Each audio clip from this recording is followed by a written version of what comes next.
Clubes es presentado por MTS, los ferreteros de verdad.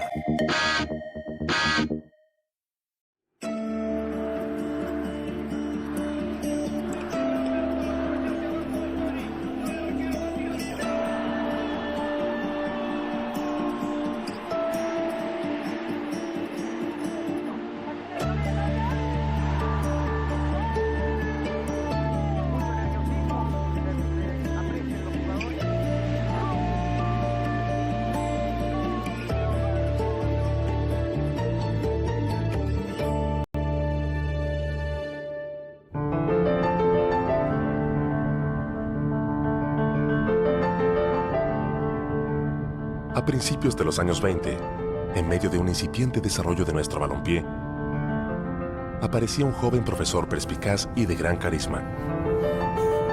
Al mismo tiempo era poseedor de un gran talento futbolístico.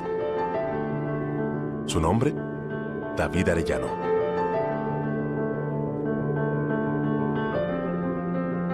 Era el mejor jugador de Magallanes en los años 20, participa en el Sudamericano el 1924, si no me equivoco. Nos golean todos. Uruguay nos hace 5-0, Argentina nos gana 2-0 y solamente Paraguay le logramos convertir un gol y que nos gana 3-1. Y se da cuenta en ese Sudamericano que el fútbol chileno está atrasado.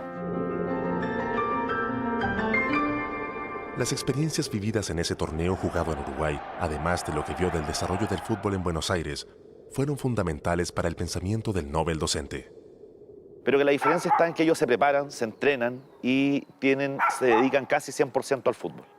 En lo que en la época se llamaba el juego científico, que no es otra cosa que practicar alguna que otra jugada y alguna que otra táctica, entrenar un poco más, porque tampoco era una cosa impresionante. Esa en el fondo es preparar el partido del día domingo de tal forma que fuese competitivo el equipo.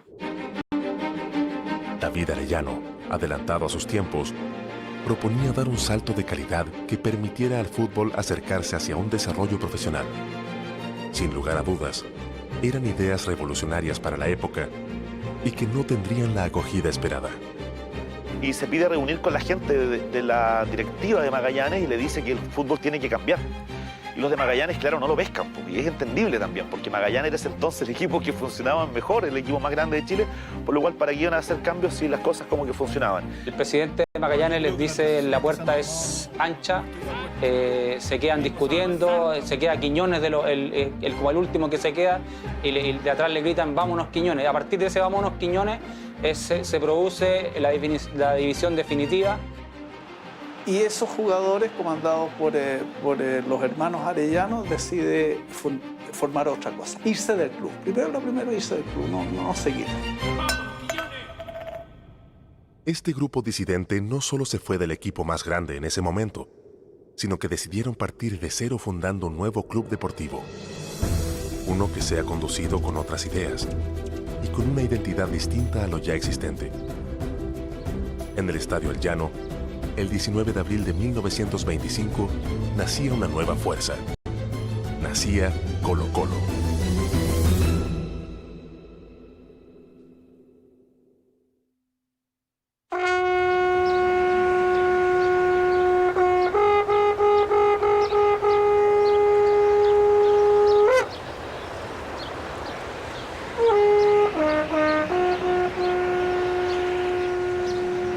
Por eso cuando se propone el nombre de Colo-Colo, también se busca hacer algo como que englobe lo mejor de lo mapuche. Era la génesis, el origen de los chilenos, entonces era la raíz mismo. En ese entonces no había nada más chileno que lo mapuche. Y por eso se elige a Colo-Colo, que no había sido propiamente tal un guerrero, sino que había sido un dirigente mapuche, un lonco, que había guiado a su pueblo a la guerra, pero también teniendo mucha sabiduría. Colo-Colo se ve justamente como este equipo de rebeldes que va en contra de lo establecido, de lo que quieren imponer, más bien. Entonces Colo-Colo refleja eso. Eso sin duda siempre va a ser llamativo para la juventud, que rompan los esquemas, que se atrevan con algo nuevo. Y por lo tanto Colo-Colo es el primer equipo que, por lo menos a nivel masivo, es capaz de mostrarle al fútbol chileno cuál es el camino para seguir desarrollándose. o en su decálogo, ellos tenían normas muy estrictas de comportamiento, de presentación y de comportamiento. La presentación parte por usar siempre los colores, la camiseta blanca, el pantalón negro, las medias blancas, qué sé yo. Siempre, y todos. O sea, no por nada, una de las cosas que uno encuentra en la prensa en los primeros años de Colo-Colo es cómo los periodistas o los cronistas les llama mucho la atención la preocupación por la presentación, la preocupación por lo que hoy día llamaríamos el fair play. Levantaban al rival caído, jugaban muy seriamente, saludando al público cuando entraban a la cancha, despidiéndose del público cuando terminaba el partido. Y lo más importante de todo, que formaron un muy buen equipo. Fue una explosión en el fútbol santiaguino inicialmente. O sea, el partido debut gana 6-0. Un equipo nuevo, recién nacido, gana 6-0 contra un equipo que era el English, de la colonia inglesa. El primer campeonato que juega Colo-Colo el año 25 en la Liga Metropolitana lo gana invicto. Pasaron a ser los invencibles. Y eso les dio mucha categoría. Empieza a hacer gira a las zonas cercanas a Santiago, Buin, Paine, Nos, lugares por el estilo. Luego, a principios del 26, hace una gira al sur, ¿cierto? Chillán, Talca, que incluso llega hasta Chiloé. En donde la gente salía de sus casas, iba a los estadios a ver qué tan bueno era este equipo de Santiago, qué tan bueno era este nuevo equipo Colo-Colo. En cada parte sembraron la semilla pues, de la admiración porque les sacaban la mugre a quien se le presentara. Porque de hecho los propios jugadores declaran que estas giras son ¿para qué? Para que más gente aprenda a jugar como ellos. Para que más gente se vaya sumando a lo que debería ser el fútbol chileno. Entonces también ahí hay un espíritu de llevar, diríamos, un mensaje de profesionalización del deporte, mejoramiento del deporte, que hasta ese entonces ningún equipo chileno lo había hecho tan convincentemente. Entonces, eso explica por qué Colo-Colo tuvo tanta gente adicta desde tan temprano. Colo-Colo logra ser el primer club que en estricto rigor es un club de masas en el fútbol chileno. Y al año siguiente da el gran salto a Europa. Primera vez que un equipo chileno, un equipo nacional de los pocos sudamericanos, hacía una gira a Europa. En esa gira le fue bastante bien futbolísticamente. Colo-Colo pasa a jugar a algunas ciudades del norte de Chile, Antofagasta, ¿cierto? Iquique entre ellas. Posteriormente a eso sigue su viaje por América del Sur, incluso llega a jugar en México, en Cuba. Llegan a Europa, juegan con los mejores equipos de allá y un nivel muy parejo. Hasta que viene el famoso partido contra el Real Valladolid de la época, donde se juega un primer partido que se golea, se gana 6-2. Los de Valladolid solicitan la revancha y en la revancha es cuando ocurre el accidente de David Arellano, que termina con una peritonitis traumática que no es detectada. David Arellano muere en una cama de hotel sin ser atendido por un médico. El 3 de mayo de 1927, inesperadamente muere un joven David Arellano con solo 24 años de edad, dejando un legado inquebrantable en la historia de nuestro fútbol. Las grandes revoluciones, las grandes hazañas tienen un mártir. Y Colo-Colo tuvo a ese mártir. O sea, la gente se conmocionó, la gente se emocionó, la gente lloró por David Arellano. Y el legado de él, que era un verdadero legado, quedó. O sea, todos trataron en Colo-Colo de seguir lo que había predicado su gran capitán.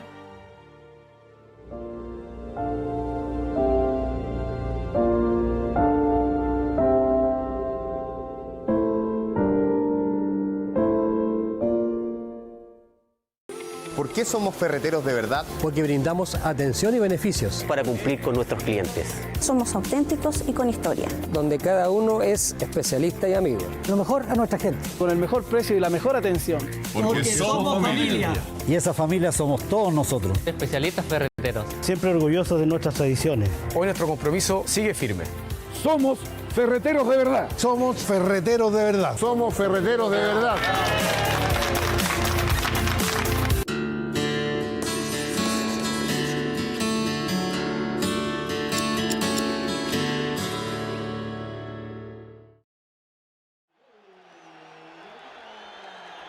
Luego del deceso de su fundador, David Arellano, el elenco albo siguió compitiendo en distintos torneos amateur de la capital, hasta que en 1933 se da por inaugurada la Liga Profesional, donde Colo-Colo fue uno de sus fundadores. La incertidumbre ante la desaparición de Arellano marcaba la necesidad de continuar con su legado. Serían otros hombres los que intentarían seguir haciendo historia con el club. Aunque en los 3 primeros campeonatos profesionales Magallanes sigue siendo el mejor equipo, ya de ahí en adelante la academia, la gran academia, todo eso pasa a ser opacada por este equipo novedoso que ya es campeón invicto el año 37 y que da también ya la gran lección futbolística el 41 cuando se produce la revolución táctica que traía Francisco Platco.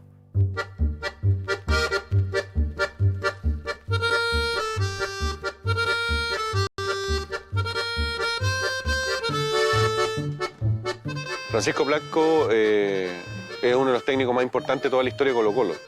Fue una revolución total en el fútbol chileno, pero vamos a ver que eso se va repitiendo después en varios momentos históricos de Colo-Colo. Es un tipo que llega con una idea de juego nueva, que no le implementa el primer año que llega, porque él es el técnico campeón el año 39. Pero el gran equipo, el recordado equipo de Platco es el de 1941. Y de nuevo configura, seguía Sorrell, ahora está Alfonso Domínguez como goleador, Diano al arco argentino. Con una táctica que era novedosa para el nuestro, pero que ya se aplicaba en Europa, que al final revolucionó todo el fútbol chileno. El half policía, como le llamaba a José Pastene, que era el hombre encargado de perseguir al centro delantero rival o de estar cerca siempre del delantero rival. Francisco Platco llevaba a Colo-Colo a obtener de manera invicta su tercera corona del torneo nacional en 1941, escribiendo su nombre en la historia de la institución. Además, dejaría una marca que sería una tendencia en el club, ser un referente para el fútbol chileno. Hay que tener en cuenta que en esos años, desde el año 44 hasta el 63, Colo-Colo se nacionalizó. Solamente tenía jugadores chilenos. Y por lo tanto tenía la chilenidad encima. Así, se daba ese empuje y ese balón de oxígeno que era equipo de Chile. Entonces, dentro de ese fenómeno es donde sobresalen figuras como los hermanos Robledo, como Cuacao Ormazábal, como Colo-Colo Muñoz. En el año 1953 llegarían al elenco albo 2 hermanos a posicionarse como figuras del fútbol chileno. Una vez más, Colo-Colo marcaba un sello vanguardista que lo hacía distinto al resto de los clubes. Ellos impulsaron a un Colo-Colo renovado en un juego incluso, más directo, más práctico y yo diría más disciplinado, más orientado hacia la disciplina en la cancha y fuera de la cancha. Sobre todo Jorge, campeón con el Newcastle en Inglaterra, autor de goles importantísimos en la historia de ese club.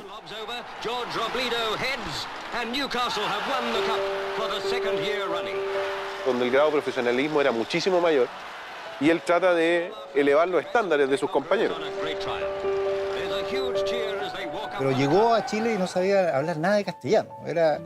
Cuenta la historia que era muy gracioso en los primeros entrenamientos de él acá, porque él, si bien había nacido en Iquique, se fue muy chico a Inglaterra, y lo único que le decía a sus compañeros, chuta, chuta, así como, pégale, pégale.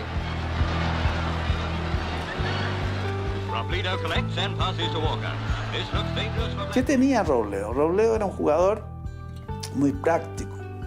De él no se podía esperar un túnel, un taco, un lujo, pero un juego muy directo. 3, 4, 5 pases, saca Scuti, Teoma Peña, Robledo, gol de Colo-Colo. Un remate que nunca elevaba, esa era su gracia, no elevaba, nunca la pelota se iba sobre el travesaño, o se iba por el ladito del palo o al arco. Y un cabezazo demoledor. Entonces hubo un cambio de toda una escuela que venía de Colo-Colo con jugadores que tenían mucho peso técnico, como Kremaski, Mario Moreno, que eran muy buenos jugadores, pero de otro fútbol. En ese torneo del 53, Colo-Colo lograba su 6º título con Jorge Robledo como goleador del torneo y gran figura. 3 años más tarde, un jugador formado en las filas de Santiago Morning llegaba a Colo-Colo para consagrarse como una estrella del fútbol nacional. Se trataba de Enrique Cuacua Ormazábal. Se ganó muy luego el afecto popular por las cosas que hacía en la cancha y fuera de la cancha. Era peluzón, Cuacua, bueno para la talla, cervecero, fumador y gran jugador. Llegó el año 56 a Colo-Colo y en el 56 fuimos campeones, marcando una pauta con la pelota, porque no era de oratoria, ni era liderato, ni era docente. Enseñaba con su juego. El primer jugador capaz de poner la pelota donde quería. Tenía una pegada que era maravillosa. Era muy talentoso con la pelota en los pies, era muy hábil.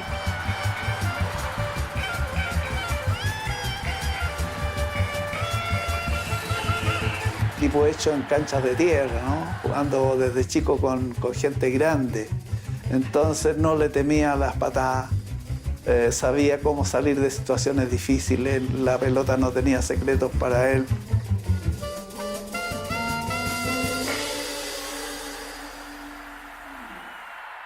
Yo creo que no hay ningún futbolero viejo, ningún colocolino viejo, que viendo jugar a Cuacua Ormazábal diga que el mejor jugador de Colo-Colo es otro. Efectivamente, dicen que es el mejor 8 o el mejor volante ofensivo que ha habido en el fútbol chileno. Pero llega el año 59 y aparece el esbozo de lo que sería el Ballet Azul.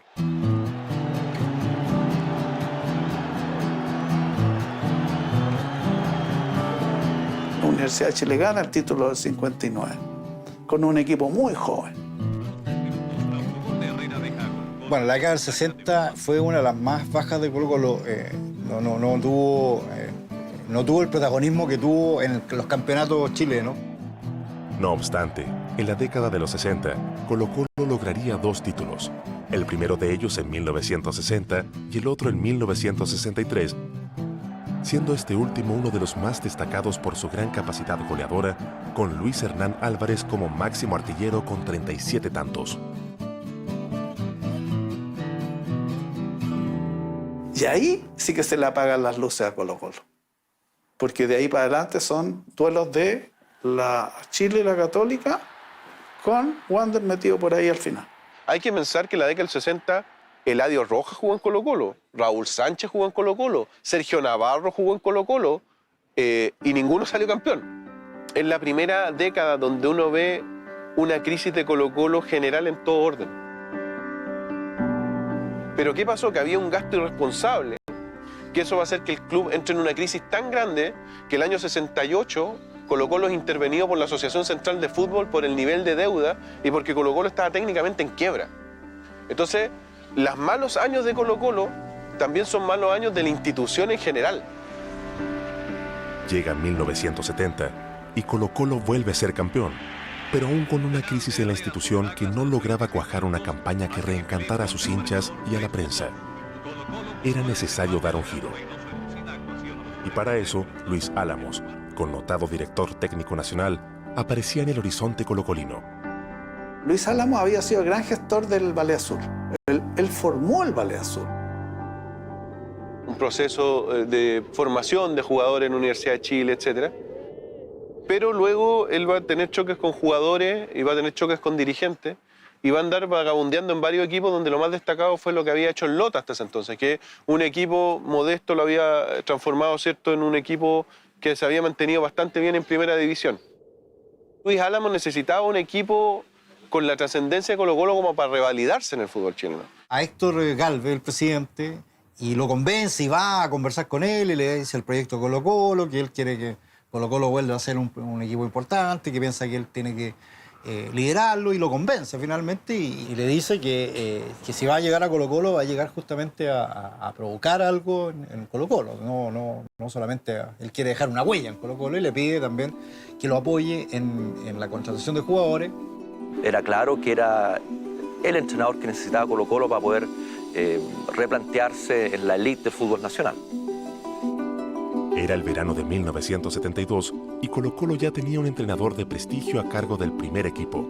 El paso siguiente para Álamos era encontrar el liderazgo necesario en la formación del plantel. ¿Cuál fue la magia de Luis Álamos con ese equipo? Primero, convencer a Caselli de que es un gran jugador y que puede ser una figura mundial.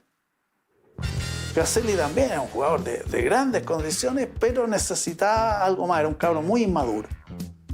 Muy inmaduro. Es la típica rebeldía del cabro joven, que se cree Superman, que va a hacerlo todo él y todo. Es propio de la edad. Y Carlos, como era clever, tenía su inteligencia y asumió eso y se sometió. Se sometió absolutamente. Él lo convierte en una gran figura. De hecho, le da el rango de co-capitán del equipo junto a Francisco Chamaco Valdés.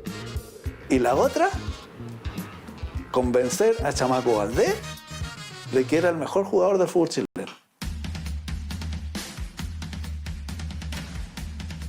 Chamaco había debutado los primeros años 60 en Colo-Colo, se había marchado luego 2 temporadas seguidas a Unión Española y Antofagasta por mala relación con los dirigentes. Se veía que parecía ser un jugador que ya no había rendido lo que se esperaba de él. Habla con Francisco Valdés y le dice, vamos a hacer un pacto. Tú te vas a esforzar, vas a recuperar tu peso, te voy a devolver a que seas el mejor jugador de este país. Álamo entiende que Valdés es el jugador que Colo-Colo necesita, porque Valdés no era solamente un gran habilitador, un gran goleador. Valdés era el colocolino que necesitaba. Era fundamental en el equipo para lo que quería Lucho, ¿cierto? Que un fútbol muy abierto, muy agresivo. No tenía necesidad de eludirme a mi lateral porque él con sus pases milimétricos me dejaba frente al arquero. Luis Álamos trae desde Lota Schwager a 3 conocidos: Manuel Rubilar, Guillermo Páez y a Fernando Osorio. Además, llega Leonardo Vélez desde Unión Española y logra sacar el mejor rendimiento a jugadores como Mario Galindo, Sergio Ahumada y Sergio Messen. Un plantel de rica técnica y de gran carisma que rápidamente identificó a los colocolinos. Es un equipo que juega a memoria. En otras partes los jugadores comentan que las instrucciones en el camarín del Zorro Álamo en realidad eran muy mínimas, digamos.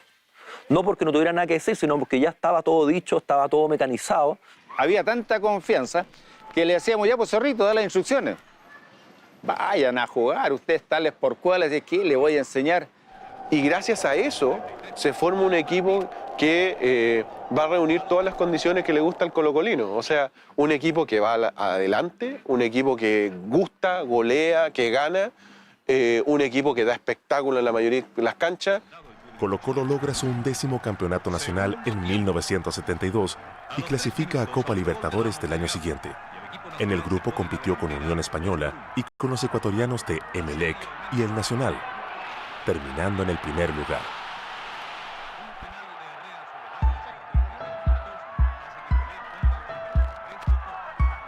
Carlos Caselli, su joven figura, quedará en el recuerdo por sus grandes actuaciones.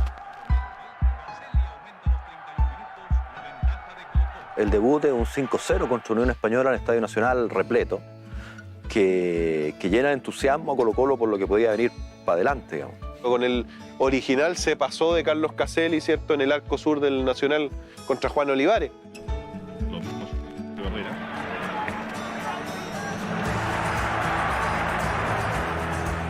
Se cayó, cuidado. ¿Por qué se demoró? Gol. Claro, se demoró. Empieza a pasar rivales, mete el gol y el estadio entero empieza, se pasó. Ese 5-0 es porque fue una actuación fenomenal de nosotros.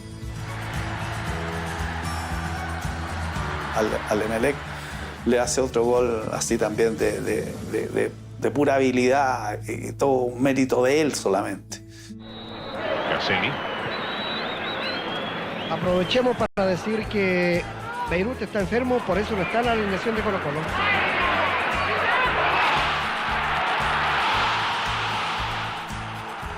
No, Carlos tenía esa gran habilidad que se sacaba a los defensas encima con mucha facilidad.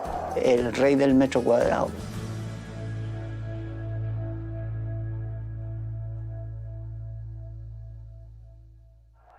En la siguiente fase semifinal, el elenco popular compartiría zona con Botafogo y con Cerro Porteño.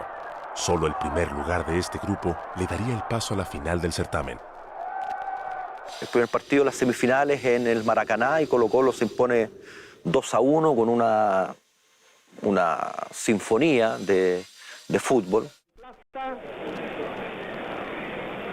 Abeli. Se va Caselli, se va Catira, Caselli, gol. Golazo de Caselli. Toda la noche estuvo a punto de convertir. Ahí está de rodilla a los Jairzinho Caselli. Tiempo. Ahí va Caselli de nuevo. Ahí va Caselli, lo enganchan de atrás.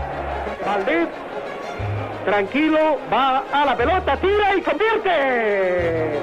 A los 34 minutos, Colo-Colo redondea una hazaña Maracaná. Colo-Colo 2, Botafogo. Incluso con un golazo a Chamaco Valdés, anulado sin ninguna razón. No había nadie offside. Chamaco pateó de media distancia fuera del área, se la clavó en un ángulo. ¿Cuál es la falla reglamentaria? Pase para Roberto, no prospera. Bien Valdés, bien Valdés, bien Valdés, gol. Gol de Valdés. Le gana al campeón brasileño dándole un baile. En el último partido de la fase, Colo-Colo recibía a Botafogo en el Estadio Nacional. Un empate prácticamente aseguraba el paso a la final. Caselli. ¡Qué gran jugada! Almada. Y empieza el partido, gol de nosotros, 1-0. 2-0 nosotros. Vamos, Chamaco, al segundo.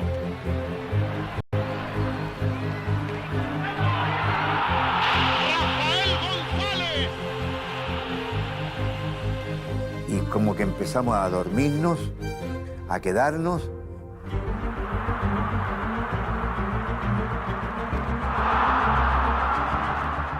...2-1, Botafogo.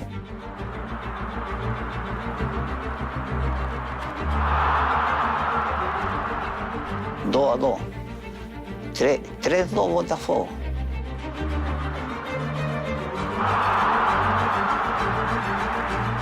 Y con ese resultado prácticamente quedamos eliminados nosotros para jugar a la final. Y ya se estaba terminando el partido, ya estaba en la agonía el partido. Yo que nunca había jugado con las medias abajo, ya me las había bajado porque estaba extenuado. Chamaco se la juega a Fernando, que estaba por el lado izquierdo.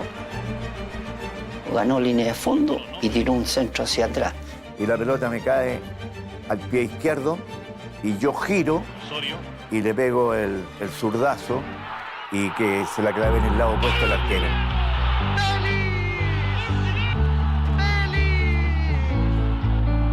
Y explotó todo el Nacional de felicidad. Y con eso nosotros llegamos a la final. El gran equipo albo de Luis Álamos llegaba a la final contra un poderoso del continente, Independiente de Avellaneda, el campeón vigente del torneo.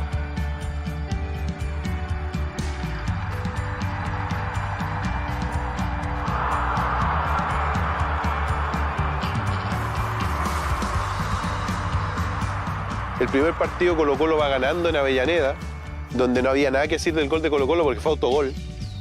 Y viene el empate de Independiente con el famoso gol donde empujan a Adolfo Neff con pelota y todo hacia su propio arco.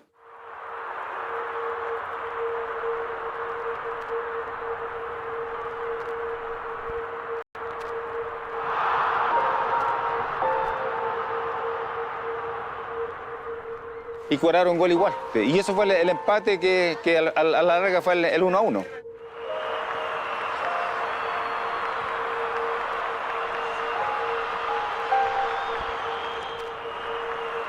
en Santiago, un gol anulado a Carlos Caselli. Donde por lo menos habían 3, 4 de ellos habilitando a Carlos. Y Carlos hace el gol y lo anulan.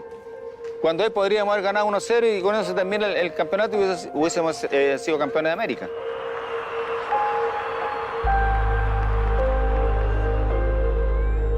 Se tiene que ir a un tercer partido que se desarrolla en cancha neutral, el Estadio Centenario de Montevideo.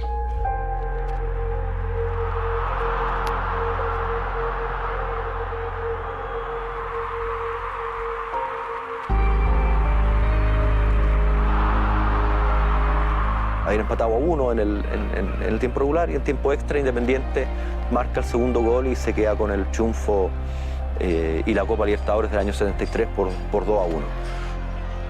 Puta, claro, un funeral. Ahí el camarín, puta, no podíamos creerlo. No podíamos creerlo. Y la gente lo dice, y en medios internacionales merecíamos la Copa Libertadores. Porque era la gran oportunidad pues, que teníamos todos de obtener el primer campeonato a nivel internacional. Teníamos todas las posibilidades de poder hacerlo, teníamos un tremendo equipo. En esa campaña, en la Copa Libertadores, Colo-Colo se ganó a los hinchas de todos los clubes. Todos queríamos que Colo-Colo fuera campeón de la Copa Libertadores. Por lo bien que jugaba, por lo que lo merecía y por lo que lo necesitaba el fútbol chileno. El recordado Colo-Colo 73 rozaba la gloria, pero establecía un parámetro inusual al convertirse en uno de los equipos más recordados de la historia siendo subcampeón. Esta sería una deuda que el elenco albo tendría que pagar en algún momento. El desafío quedaba pendiente. ¿Por qué somos ferreteros de verdad? Porque brindamos atención y beneficios Para cumplir con nuestros clientes. Somos auténticos y con historia. donde cada uno es especialista y amigo. Lo mejor a nuestra gente. Con el mejor precio y la mejor atención. Porque somos familia. Y esa familia somos todos nosotros. Especialistas ferreteros. Siempre orgullosos de nuestras tradiciones. Hoy nuestro compromiso sigue firme. Somos ferreteros de verdad. Somos ferreteros de verdad. Somos ferreteros de verdad. Mi nombre es Boriusca Vizcaya, soy venezolana y soy de Unión Española. Con Unión eso fue amor a primera vista, un flechazo total. Cuando la Unión hace un gol, para mí está como una rumba y me gusta celebrarlo a mi manera. Mi jugador favorito es Canales, está buenísimo.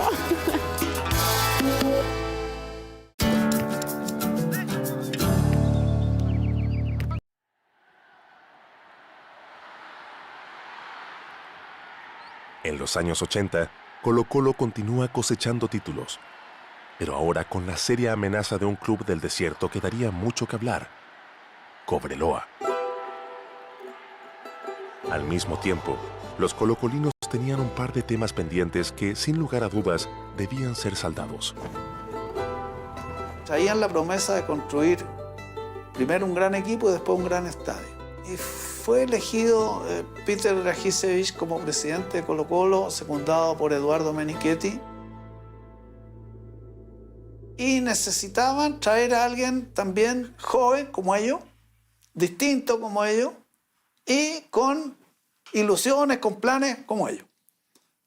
Y pensaron en Arturo Salá, que era dirigente de las divisiones inferiores, es decir, un técnico novato absolutamente, que no había dirigido equipos en primera división. Arturo, un tipo identificado con la U, no era un técnico con mucha experiencia. Teníamos cierto recelo del chuncho este que iba a llegar al estadio, pero a los 2 meses o a lo mejor menos de los 2 meses, Arturo ya nos tenía completamente ganado a nosotros. Se preocupaba mucho del ser humano, siempre estaba la palabra de aliento. Y al comienzo, cuando está formando el equipo, Arturo Salá le va bastante mal. No sé cuánta cantidad de partidos que nos ganamos. Fue terrible los primeros meses de Salá en Colo-Colo. Terrible. Es decir, tuvo que ser, varias veces fue sacado por Carabineros. Renunció y lo salimos a buscar por todos lados, un lote para allá, otro lote para allá, hasta que vimos con él y lo convencimos de que tenía que seguir.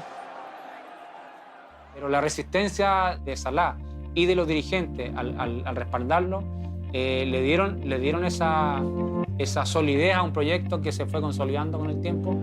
En un reñido torneo disputado con Palestino, el Colo-Colo de Arturo Salah logra el título de 1986. Sería su corona número 15 que repetiría en el torneo nacional de 1989. Sin embargo, la Copa Libertadores seguía siendo una asignatura pendiente. En 1990, Colo-Colo se apresta a disputar una nueva edición del certamen continental con un equipo que ya lleva más de 4 años trabajando y con varias figuras consolidadas en el fútbol nacional. En el año 90 yo creo que estaban los jugadores mucho más maduros, había un funcionamiento del equipo mucho mejor, se habían sumado nuevos elementos fundamentales, Rubén Martínez, un Bartichotto que hacía lo que quería en las canchas chilenas, un Jaime Pizarro, que hay que recordar, Jaime Pizarro en algún momento fue declarado el mejor en su puesto en el mundo por la revista France Football. Luego de una gran primera fase en Copa Libertadores, Colo-Colo enfrenta a Vasco da Gama en octavos, con quien empata 0-0 de visita. En un repleto Estadio Nacional, tiene la posibilidad de avanzar a los cuartos de final. Y acá lo teníamos súper bien controlado hasta el primer tiempo, 2-0. Después nos enredamos un poco, nos empataron a 2. Sobre el final, o faltando 10, 15 minutos, nos pusimos arriba en el marcador 3-2. Le llega la pelota al arquero, era Morón. Era cuestión de que la tirara para el otro lado de la mitad de la cancha y se iba al partido. Y viene al recuerdo lo que me había dicho en tantos entrenamientos de Arturo Salah: no la pongamos allá lejos, la pelota vuelve más rápido de lo que... Y se la dio al lateral derecho, que era Rubén Espinosa. Rubén Espinosa se saca uno, le interceptan el balón,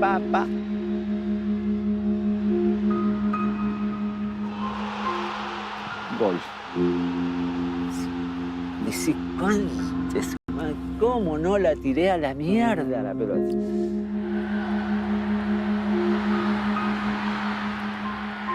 Que fue un masazo no solamente para nosotros como equipo, sino para la gente. En el Estadio Nacional habían 60.000 personas que no entendían nada. Estoy recordando todo lo que ocurrió, o sea... Yo me acuerdo de que terminó el partido y no se movía nadie en el estadio. Era una desazón tremenda, porque el partido estaba absolutamente controlado. Ocurrió lo inesperado, una vez más volver a empezar. Y bueno, y con la mentalidad de que algún día se iba a poder. En el invierno de 1990, Arturo Salah parte a la selección chilena y su reemplazante sería Mirko Josic, un entrenador yugoslavo que había sido campeón con su país. Una brillante selección en el Mundial Juvenil de 1987 jugado en Chile. Luego de este certamen, Josic es contratado por el club para hacerse cargo de las divisiones inferiores en un plan denominado Colo-Colo 2000, para luego tomar las riendas del primer equipo. Y de verdad encuentra un plantel bien conformado, equilibrado, con buenos jugadores en cada puesto. Ahora, ¿cuál es la gracia de Josic? Que les cambia la manera de jugar, que les cambia la mentalidad. Con una revolución táctica impresionante. En el torneo de 1990, Colo-Colo logra su título número 17 sin apelación. En la campaña de 1991, la Copa Libertadores se presentaba como el objetivo principal para ese plantel. Que le suma 3 jugadores que van a ser trascendentes. Gabriel Mendoza, que de ser un promisorio lateral en O'Higgins de Rancagua, se transforma sin lugar a dudas en la revelación del torneo 91 con un nivel de juego que nadie había visto. Luis Pérez, que de ser un jugador desechado en la Universidad Católica porque querían obligarlo a jugar de defensa, se transforma en un delantero y un mediocampista polifuncional, pero la guinda de la torta es la llegada de Patricio Yáñez. El momento en el cual a mí me recibe Colo-Colo, desde el primer minuto, los jugadores y el técnico, los dirigentes, es ganar la Copa Libertadores. Entrenábamos, nos estaban sacando la cresta en los entrenamientos, y Cuando alguno flaqueaba, alguno le costaba, alguno sufría, alguno se cansaba, el objetivo es ganar la Copa Libertadores. Porque eran 4 o 5 meses muy apretados y hacer historia, ¿sí? hacer historia.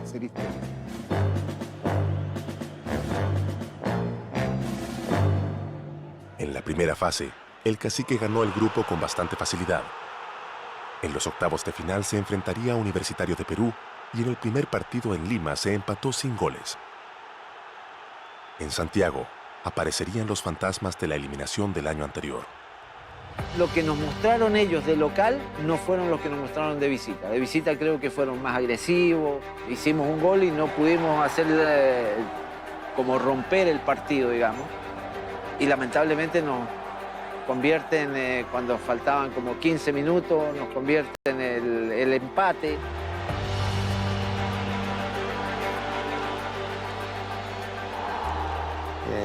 Y estaba dando vuelta a lo que había ocurrido. Menos mal que viene la jugada esta del penal al Pato Yáñez.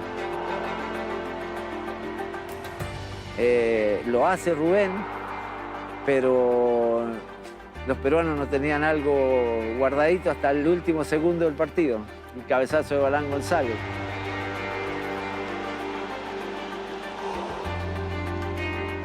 Una de las 2 mejores atajadas de mi carrera. Habían saltado la valla de los octavos de final y Colo-Colo debía enfrentar a Nacional de Uruguay, un rival que pondría a prueba la categoría de los salvos. Contra lo pronosticado, Colo-Colo golea en el Monumental por 4-0. En Montevideo, los salvos perdieron el invicto, pero la clasificación a semifinales estaba asegurada. Yo ahí dije, en lo personal, yo dije, ahí estamos para cualquier cosa. Su nuevo rival sería el equipo más grande de la Argentina, Boca Juniors.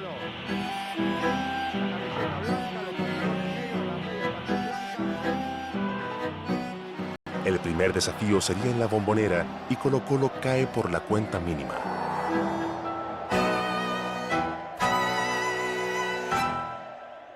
Cuando termina el partido, los jugadores de Boca Juniors están extrañadísimos porque vieron a los colocolinos abrazarse. Todos los colocolinos se felicitaban y los jugadores de Boca decían, ¿pero qué celebran si acaban de perder? ¿Y sabe por qué nos abrazamos? Porque nosotros sabíamos que acá era muy difícil que nos pudieran ganar. Nosotros teníamos un convencimiento tan grande de que aquí en la casa nadie nos ganaba. Era una cuestión que el día del partido nos levantábamos sabiendo de que como que el equipo nos hacían 2 y nosotros hacíamos 3. El 22 de mayo de 1991, Colo-Colo recibía a Boca en una fría noche otoñal. La ilusión de la final estaba al alcance de la mano.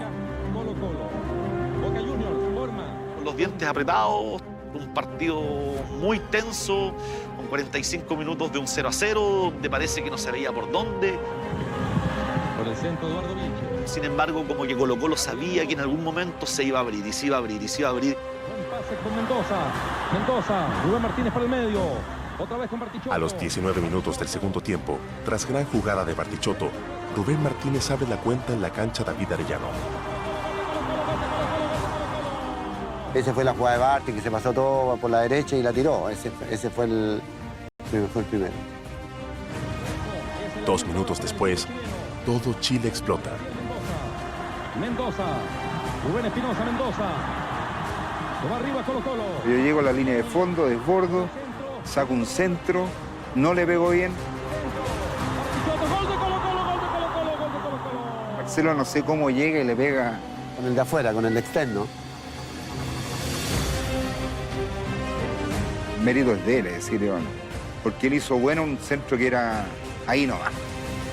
Como una historia 1000 veces vista, los argentinos anotan el descuento que llevaba la definición a los penales. Quedaban 15 minutos y la tensión se apoderaba de todo el mundo. Después, cosa curiosa, ya buscando los espacios, me pilla a mí metido por dentro, que yo habitualmente no jugaba por dentro, y tengo una pared con Rubén. ¡Qué buena jugada! Martínez. Además se la devuelvo de zurda. ¿Cuándo yo de zurda? Y Rubén marca la tercera cifra y ahí la verdad que fue el golpe ese que sintieron los argentinos y que generó todo lo que se generó después. Se repetía el desafío de 1973. La Copa estaba ahí y también se enfrentaba al campeón vigente. En este caso, Olimpia de Paraguay. En Asunción se logró un empate sin goles y todo quedaba en manos de lo que pasara en Santiago en el Estadio Monumental.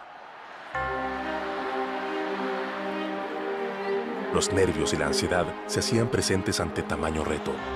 El peso de la historia, el legado de David Arellano, la Copa birlada en 1973, aparecían como una mochila muy pesada de llevar. Y un garzón me dice, Chanito, venga, le quiero mostrar algo. Y me mete a una habitación, a Copa Libertadores. Y me fui en la live, o sea, le empecé a hablar, le decía, a lo mejor te quedas acá, pero no la quería ni tocar, o sea. Y después decía, ¿para qué la vi, Dios mío? ¿Por qué? ¿Por qué me meto en estas cuestiones? ¿Para qué vine? Y empiezan fantasmas y fantasmas, va a ser a lo mejor mala suerte. Y no le conté a nadie encima. A nadie. Pero la encontré preciosa, la encontré bonita.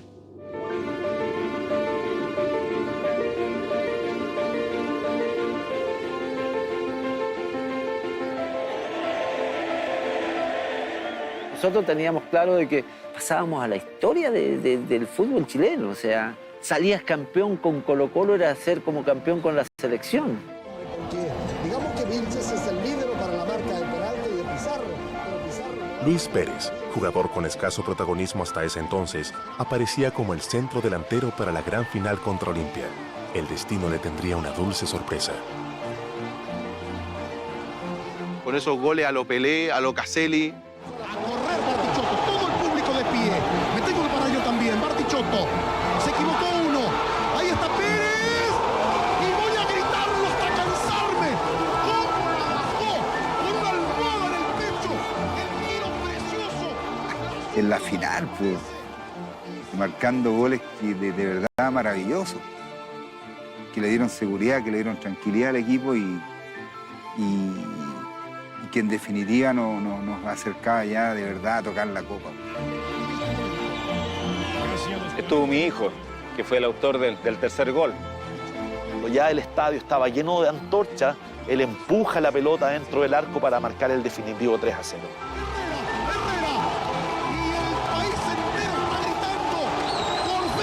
La satisfacción de que mi hijo, ¿no es cierto?, haya salido campeón de América, algo que yo no conseguí. Diciendo, papá, cerramos la historia, el sueño que tú empezaste a tener, lo termino yo y logro hacer a Colo-Colo campeón de América.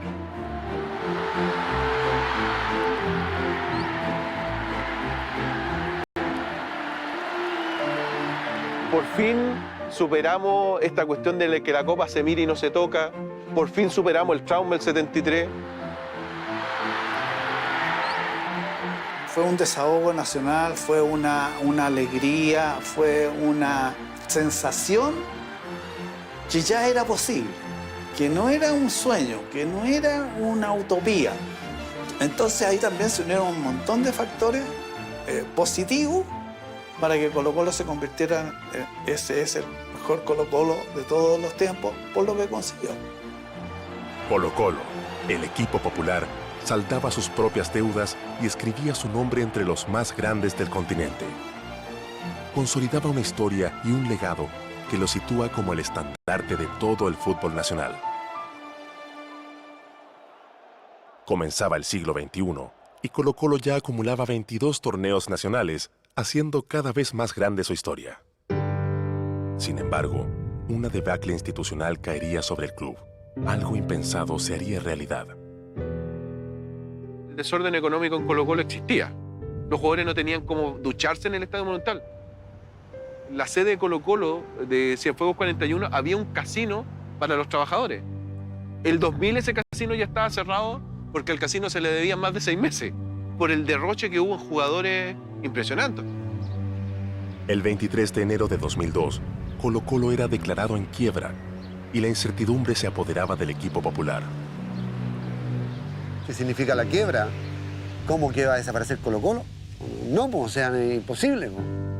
Ya pierde el Teatro Monumental, pierde la sede social. Y cuando tú empiezas a ver todo esto que avanza, un momento que decís, ¿dónde para? En la peor crisis de la institución, jugadores retirados, jóvenes formados en el club, socios e hinchas tomaron un rol activo ante esta dura realidad. El compromiso del hincha de Colo-Colo nuevamente, del socio de Colo-Colo nuevamente, fue fantástico. Donde se apeló un poco a todos los grandes ídolos que habían pasado por Colo-Colo. Jaime Pizarro, Chano Garrido, bueno, y tantos otros para atrás también que también se involucraron en el tema de la quiebra. Muchachos, ¿saben qué? Hoy día, no sé, tenemos que ir al Paseo Humada porque hay que ir al banco a recolectar dinero, ¿cachai? Para que nos puedan pagar a fin de mes. Se hizo una colotón, bueno, se hicieron un montón de actividades donde, bueno, te ayudaron a que el club, digamos, siguiera generando, siguiera viviendo. Algunos, yo me acuerdo leer que incluso Colo-Colo está con dudas, y muchos incluso dudan, chuta, Colo-Colo va a quedar muy abajo en la tabla, son puros juveniles. Algunos hablan, incluso jugadores se acuerdan que hay como hasta Romero, que Colo-Colo no vaya a descender.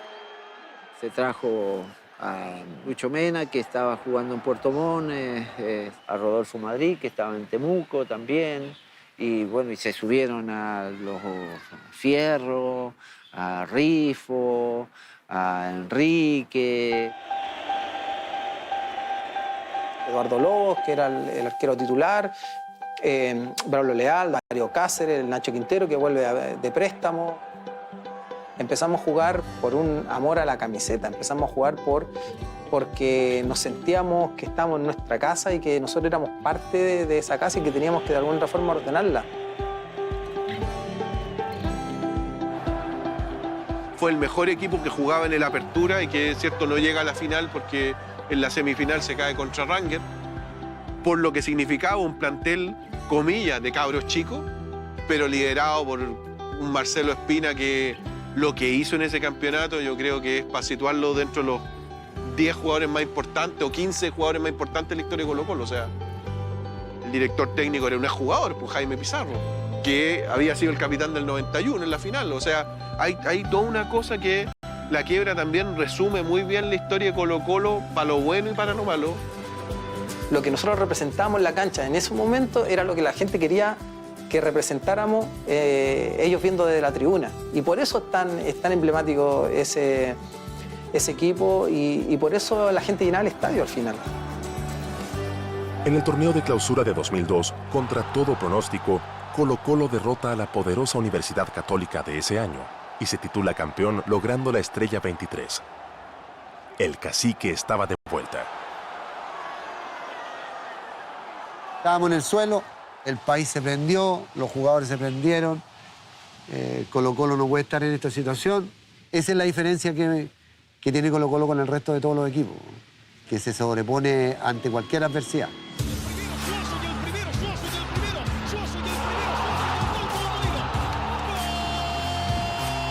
Entre los años 2006 y 2007, Colo-Colo logra un inédito tetracampeonato con figuras de gran nivel como Claudio Bravo, Gonzalo Fierro, Arturo Vidal, Matías Fernández, Jorge Valdivia y Humberto Suazo.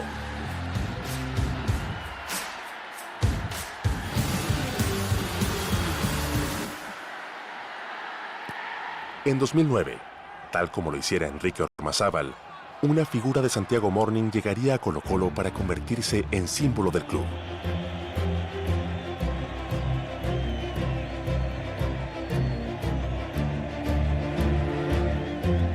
Después de los logros del año 2006 al 2008, se vino un vacío muy importante. Emigraron todas las figuras, todos los jugadores formados en el club. Arturo Vidal, Chupete Suazo, se fue Jorge Valdivia, se fue Claudio Bravo. Y ese vacío tiende a ser llenado por un solo jugador. Yo creo que la leyenda de Paredes se empieza a escribir en la final contra Universidad Católica. De vuelta de Esteban Paredes, abierto, está Magallanes, acá está Paredes, Paredes, Paredes, Paredes, Paredes, Paredes, Paredes, Paredes, Paredes.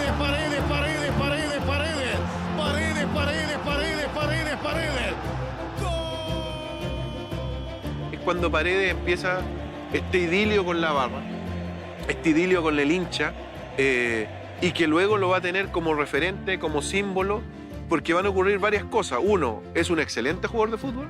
Dos, no tiene miedo en declarar su pasión por Colo-Colo. Pero tres, que esto es bien importante, puso la cara en algunos de los peores momentos de Colo-Colo. Luego del título de 2009, pasaron 7 torneos nacionales donde Colo-Colo no podía hacerle frente a su archirrival. Esteban Paredes, además, había emigrado a México, pero ante la desesperación por los malos resultados, Colo-Colo busca repatriarlo en el verano de 2014. En un comienzo me dijeron rotundamente que no. Poner tanto dinero para un jugador con tanta edad, no veían retorno, entonces se les complicaba. Se hicieron todos los esfuerzos. En eso fue fundamental el apoyo que me entregó la plana directiva, especialmente Aníbal Mosa. Y llegó un momento que volvió Esteban. Y fue tan gráfico que nosotros, como te digo, jugábamos con 20, 25 mil personas. Llega Esteban Paredes al Monumental y pasamos a jugar con 40.000 personas, estadio lleno. Cuando vuelve Paredes a Colo-Colo, segunda etapa, que vuelve un Colo-Colo con estos cambios de técnico, que estuvo Caña, lo pasaron casi todos los técnicos argentinos por Colo-Colo, que duraban menos de un año, y Colo-Colo que no podía salir campeón, cada torneo era otro peso, y no ganaba y cambiaban de técnico. Y Paredes cuando se pone esa 30, simbólicamente, me parece que ahí él alcanza un estatus. Esa cuestión simbólica de decir yo me pongo la camiseta 30 porque vamos a ganar el título 30, es claro, uno diría un canchereo, pero es una muestra de lo que él está hecho. Tal como lo prometió a su regreso, Esteban Paredes consiguió bajar la esquiva estrella número 30 para las vitrinas albas. El delantero ya había dado el paso definitivo para meterse en el Olimpo Albo, en el sitial donde están todos los héroes del equipo que soñó hacer grande David Arellano. Estos últimos 10 años de Colo-Colo inevitablemente van a estar relacionados con Paredes. O sea, uno va a decir, ¿se acuerdan del Colo-Colo 2015 o del 2014? El de Paredes. Así va a ser de importante Paredes. Entonces yo creo que su aporte fue fundamental. Tú lo ponías en cualquier equipo Colo-Colo histórico y era titular. Para mí es hoy día un ídolo colocolino en actividad. Ha generado tanto las cosas que él ha hecho que es imposible que el hincha la olvide. Yo hace muchos años que no veía un jugador colocolino que fuera un jugador de clásicos.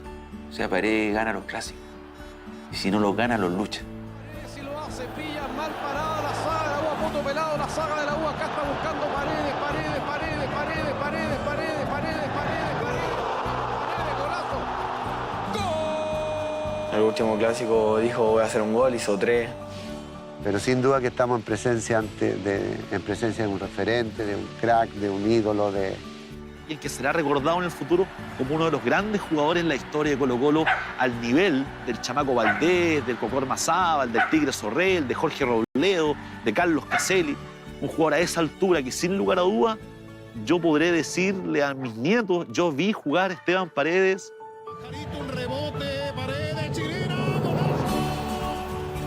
Con 37 años de edad, Esteban Paredes sigue haciendo historia. Fue una de las figuras del título 32 que confirma la grandeza de un club que representa al pueblo chileno, de esfuerzo, carácter humilde y trabajador. Colo-Colo es el equipo que forjó su identidad con el legado de David Arellano en los lejanos años 20 y que rápidamente se extendió por todo el territorio nacional. Es Colo-Colo, valiente, fuerte y grande.